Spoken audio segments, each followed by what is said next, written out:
In this demonstration, I'll show you how to find the derivative of natural logarithmic functions. We'll start off with question number 1.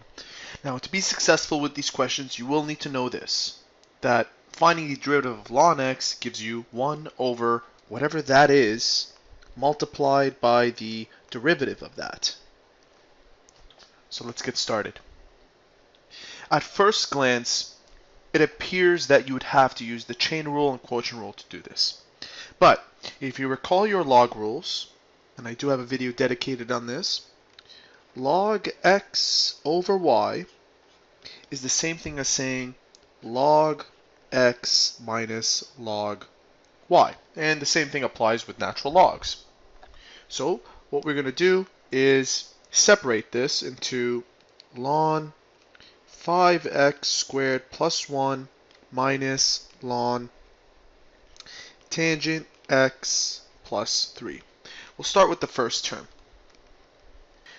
Once again, we will use this to find out the derivative of that.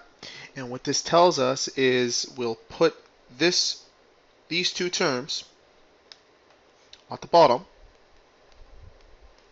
and at the same time take the derivative of these two terms. So the derivative of 5x squared is equal to 10x using the power rule, and the derivative of 1 is equal to 0. So we're content with this for now. We're going to do the same thing for this second term. So minus 1 over tangent x plus 3. We're going to find the derivative of tangent x, and I do have another video dedicated on this. The derivative of tangent is equal to secant squared. So the derivative of tangent x is equal to secant squared x, and the derivative of 3 goes to 0. So to simplify this, and let's just pretend that this is y, so y prime, I'm going to simplify this first part. It ends up being 10x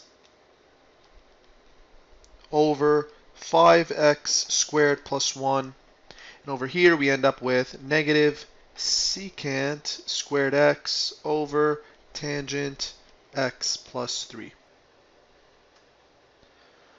In this question, they're asking us to find the derivative of this expression. We'll start off here. The power rule tells us that this becomes 5 over 3. And here, recall that ln x is equal to 1 over x. So, keeping that in mind, we'll leave this 20 the way it is. And we will place whatever that is underneath. 1 over t over 12. And also, we will multiply this by the derivative of that. Well, what is the derivative of that? Well, it's easy. 1 over 12t is 1 over 12. So we'll multiply this by 1 over 12, and 30 goes to nothing. Goes to 0.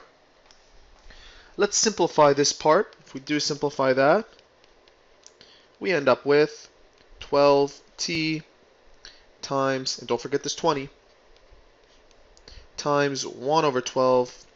The 12s then cancel out, plus nothing, and 5 over 3.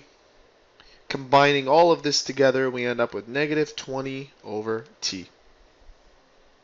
So there you have it. 2 solid examples on how to find the derivative of natural log functions. If you found this tutorial helpful, please support our channel by subscribing or by liking this video. If you have any further questions, you may visit our website at biology-forums.com. We are an online service for students seeking free homework help. See you soon.